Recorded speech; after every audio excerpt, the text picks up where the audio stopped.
ইয়ে করো করো করো। হ্যাঁ পাখি কোথায়? ও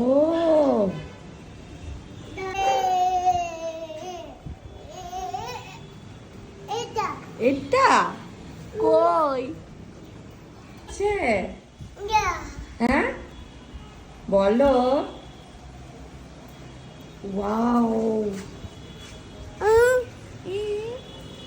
সুন্দর বৃষ্টি পড়ছে। ওয়াও পুরো বৃষ্টিটা।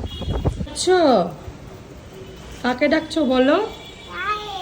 আয় আয় পাখি আয়। তাই তো পাখি নেই কেন এখানে? ওই দেখো পাখি। হ্যাঁ ডাকো ডাকো। আয় আয় আয়। ওই যে পাখি। তাই তো। ভালো লাগলে সাবস্ক্রাইব করে দিও।